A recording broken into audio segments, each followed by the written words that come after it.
എന്തൊക്കെയാ ഇത്? നീ ഇപ്പൊ ഈ രാത്രി എവിടെ പോയിട്ടാ വന്നത്? ഞാനെങ്ങോട്ട് പോവാനാ? എങ്ങും പോയില്ല. ആ വീട്ടിലെ മണ്ണ് നിന്റെ ഷോളിൽ എങ്ങനെ പറ്റി? ആ ബോഡി പാർട്സ് മാറ്റിയത് നീയല്ലേ? So you are Noah. നീ എന്താ ഈ പറയുന്നേ? ഏത് വീട്? എന്ത് പാർട്സ്? ഫ്രെഡി പറയുന്നൊന്നും എനിക്ക് മനസ്സിലാവുന്നില്ല. എന്നോട് കള്ളം പറയണ്ട. നിന്റെ ചെരുപ്പിലും ഷോളിലും എന്റെ ദേഹത്തുള്ള അതേ മണ്ണാണ്. പറയടി, നീയല്ലടി Noah.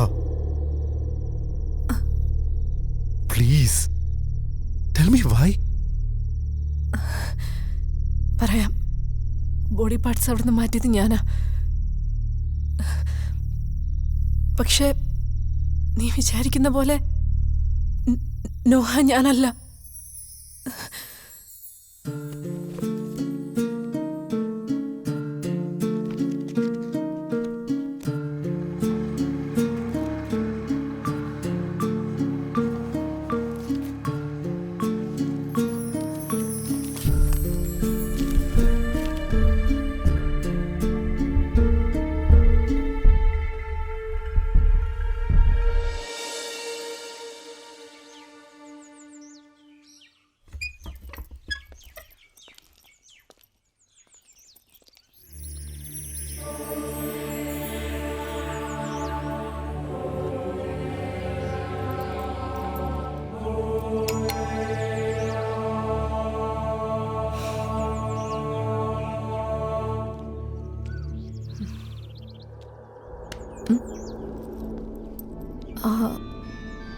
Are you Noha?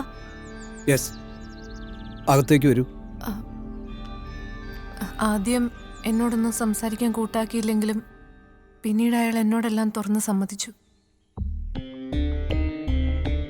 Sir, I M A journalist. Actually ഞാനിപ്പോൾ സാറിനെ കാണാൻ വന്നത് വേറൊരു കാര്യം സംസാരിക്കാൻ വേണ്ടിയിട്ടാ. 2 ദിവസം മുമ്പ് ഞാൻ സാറിൻ്റെ ഒരു പുസ്തകം വായിച്ചിരുന്നു. It's really interesting. സോ ഈ പുസ്തകത്തെക്കുറിച്ചും സാറിനെ കുറിച്ചും ഞങ്ങളുടെ ചാനലിന് വേണ്ടി ഒരു ബൈറ്റ് ചെയ്യാൻ വന്നതാ. അതിനെന്താ? നിങ്ങൾക്ക് എന്താ അറിയേണ്ടത്? ഈ ബുക്ക് സാർ തന്നെയാണോ പബ്ലിഷ് ചെയ്തത്? അതെ, ഒരു 4-5 വർഷമായി കാണും. ഈ വർക്ക് ഒരു പബ്ലിഷിംഗ് ഹൗസും അങ്ങോട്ട് ഏറ്റെടുത്തില്ല. പന്നന്മാര്. പിന്നെ ഞാൻ തന്നെ കുറച്ച് കോപ്പി അങ്ങ് പ്രിന്റ് ചെയ്തു. അതിലൊരു പുസ്തകമായത്. മറ്റെല്ലാം ഞാൻ തന്നെ ഈ പല ബുക്സ്റ്റാളുകാരെ അങ്ങേപ്പിച്ചു. ഇങ്ങനൊരു പുസ്തകം എഴുതാൻ എന്തായിരുന്നു ഇൻസ്പിറേഷൻ? പ്രത്യേകിച്ച് അങ്ങനെ ഇൻസ്പിറേഷൻ ഒന്നും ഉണ്ടായിരുന്നില്ല. അവനെല്ലാം വ്യക്തമായിട്ട് എഴുതി വെച്ചിട്ടുണ്ടല്ലോ. അവനോ? അല്ല, അവനൊന്നും ഉദ്ദേശിച്ചത്. അപ്പോ വേറെ ആളാണോ ഇത് എഴുതിയത്? അല്ല, അതല്ല, എഴുതിയത് ഞാനല്ല. അയാളിൽ നിന്ന് സത്യം അറിയാൻ എനിക്കേറെ ബുദ്ധിമുട്ടേണ്ടി വന്നില്ല. അതിനു മുൻപ് തന്നെ അയാളെല്ലാം തുറന്നു പറഞ്ഞു. തൻ്റേതൊരു ആത്മഹത്യാശ്രമമായിരുന്നു. എന്തുകൊണ്ടാണ് നീ അങ്ങനെ ചെയ്തതെന്ന് എനിക്കറിയില്ല. എന്തു തന്നെ ആയാലും നീ അത് അന്വേഷിച്ച് പോകാതിരിക്കുന്നതാണ് നല്ലത്. ഇതൊരു പെർമനൻ്റ് ഡിസീസൊന്നുമല്ല. ചിലപ്പോൾ നാളെ തന്നെ ശരിയാവാം, അല്ലെങ്കിൽ കുറച്ച് വർഷങ്ങൾ. ഇതൊരു അനുഗ്രഹമായി കണ്ടാൽ മതി. താൻ മനഃപൂർവ്വം മറക്കാൻ ആഗ്രഹിക്കുന്ന കാര്യങ്ങളായിരിക്കും ഈ വീഴ്ചയിലൂടെ മറന്നത്.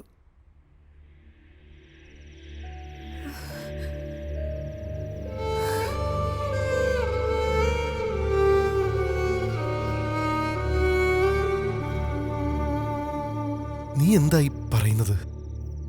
അങ്ങനെയാണെങ്കിൽ ഞാനായിരിക്കില്ലേ അവളെ കൊന്നത്?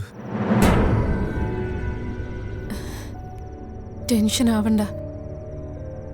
ഇക്കാര്യം നമുക്കല്ലാതെ മറ്റാർക്കും അറിയില്ല. നമുക്കിത് സൗകര്യപൂർവ്വം മറക്കാം. നീ വിളിച്ചതിന് ശേഷം രവിയങ്കിൾ എന്നെ വിളിച്ചിരുന്നു. നീ ആ സ്ഥലത്തെക്കുറിച്ച് ചോദിച്ചതെല്ലാം അങ്കിൾ എന്നോട് പറഞ്ഞു. അങ്ങനെയാ ഞാൻ ആ സ്ഥലത്തെത്തിയത്. ഇതൊന്നും നീ അറിയണ്ടെന്ന് വിചാരിച്ച മിയയുടെ ബോഡി പാർട്സ് ഞാൻ അവിടുന്ന് മാറ്റിയേ. It's only to save you. Please believe me. എനിക്കാരെയും കൊല്ലാൻ കഴിയില്ലെന്ന് നിനക്കറിയില്ലേ? ഇതാ ഫ്രെഡി, നീ നിന്റെ സ്വന്തം കൈപ്പടയിൽ എഴുതിയ നോവൽ. അന്ന് നീ താമസിച്ചിരുന്ന ഫ്ലാറ്റിന്റെ അഡ്രസ്സും ഇതിലുണ്ട്.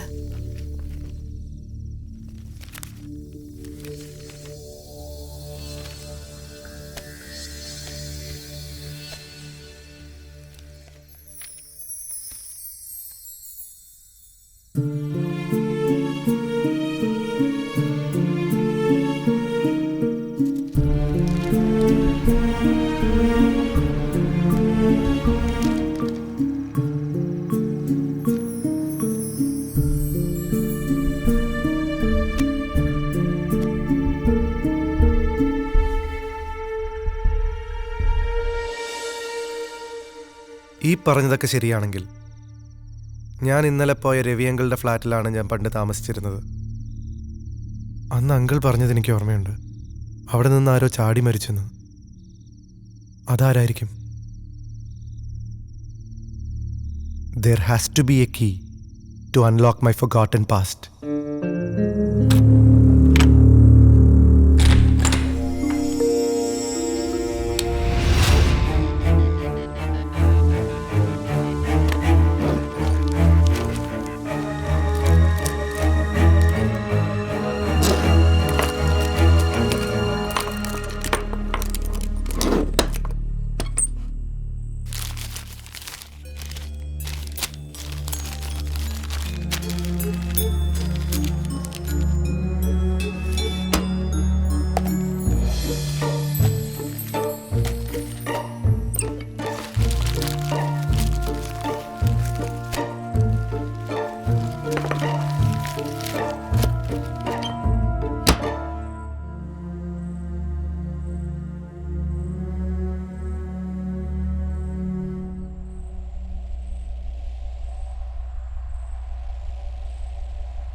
അധ്യായം 23. ഈ അധ്യായത്തോടു കൂടി മാത്രമേ ഈ നോവൽ പൂർത്തിയാവുകയുള്ളൂ. നിങ്ങൾക്കെന്നെ ജോൺ റയാൻ എന്ന് വിളിക്കാം. പക്ഷേ എൻ്റെ യഥാർത്ഥ പേര് ഫ്രെഡി എബ്രഹാം എന്നാണ്.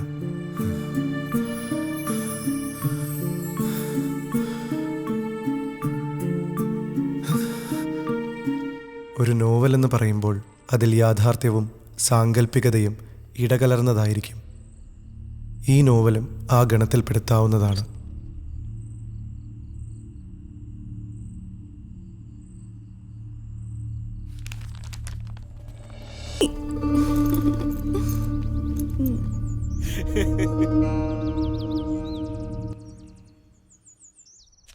വെറുമൊരു കാമുകി മാത്രമായിരുന്നില്ല എനിക്കവൾ. വാക്കുകൾ കൊണ്ട് വർണ്ണിക്കാവുന്നതിലുമേറെ ഞാൻ അവളെ സ്നേഹിച്ചിരുന്നു. സ്നേഹിച്ച പെണ്ണിട്ടേച്ച് പോകുന്നവൻ്റെ നെഞ്ചിലെ പെടപ്പ് എന്താണെന്ന് എനിക്കിന്ന് മനസ്സിലായി.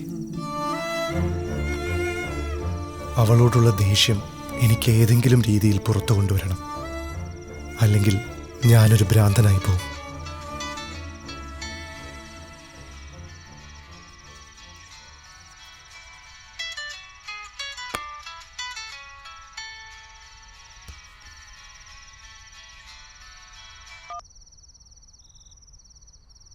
ഹായ് ഹണി, എന്താ ഇത്ര ലേറ്റായത് ഫോൺ എടുക്കാൻ?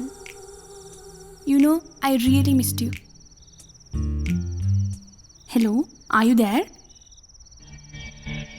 പറ. പപ്പയും അമ്മയൊക്കെ പുറത്ത് പോയിരിക്കുക. ഞാനിപ്പോ ഇവിടെ തനിച്ച.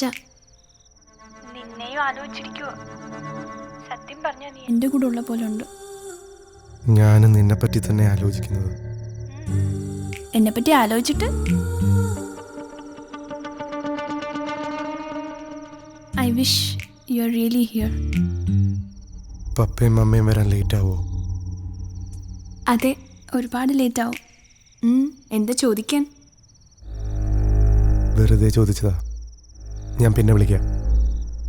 ഇന്ന് രാത്രി തന്നെ ചെയ്തു തീർക്കേണ്ട കുറച്ച് കാര്യങ്ങളുണ്ട്.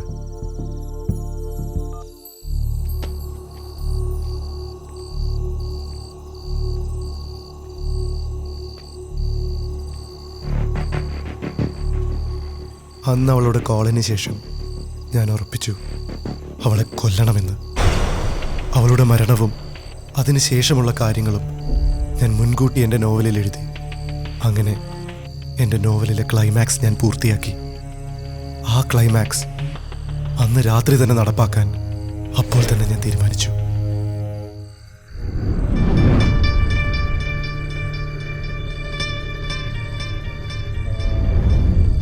ഇന്ന് എനിക്ക് അവളെ കൊല്ലാൻ കഴിഞ്ഞില്ല. മനസ്സ് നിറയെ അവളോടുള്ള അറപ്പാണ്. അതിനേക്കാൾ എന്നെ ഞെട്ടിച്ചത് അവളോടൊപ്പം ഉണ്ടായിരുന്ന ആളാണ്.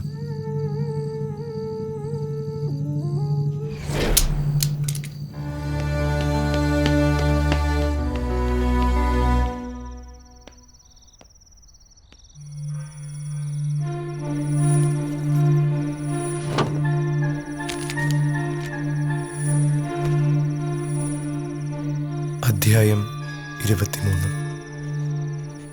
ഈ അധ്യായത്തോടു കൂടി മാത്രമേ ഈ നോവൽ പൂർത്തിയാവുകയുള്ളൂ. നിങ്ങൾക്കെന്നെ ജോൺ റയാൻ എന്ന് വിളിക്കാം. പക്ഷേ എൻ്റെ യഥാർത്ഥ പേര് ഫ്രെഡി എബ്രഹാം എന്നാണ്.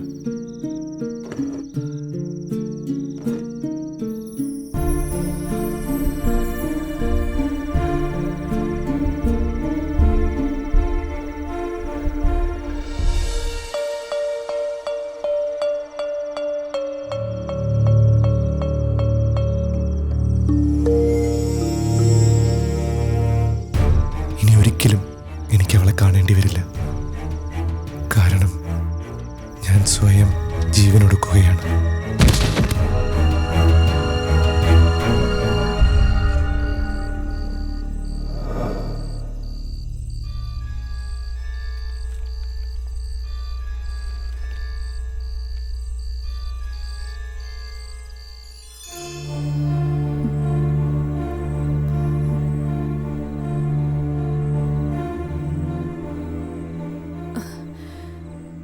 ഫ്രെഡി,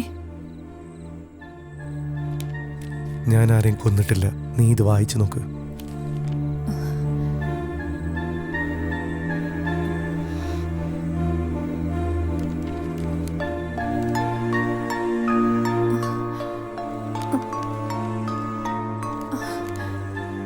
ഈ നോവലിൽ എഴുതിയിരിക്കുന്ന പോലെയാണല്ലോ എല്ലാം നടന്നത്. ആ രാത്രിക്ക് ശേഷം മിയെ ആരും കണ്ടിട്ടില്ല. അപ്പോ ആ വീട്ടിൽ നിന്ന് കണ്ടെത്തിയ ബോഡി പാർട്സ് അതാരുടെ ആയിരിക്കും? ആരാണ് അവളുടെ മിസ്സിംഗ് ഇത്ര പെർഫെക്റ്റ് ആയിട്ട് പ്ലാൻ ചെയ്തേ? ആരായിരിക്കും ഇതിന്റെയൊക്കെ പിന്നിൽ?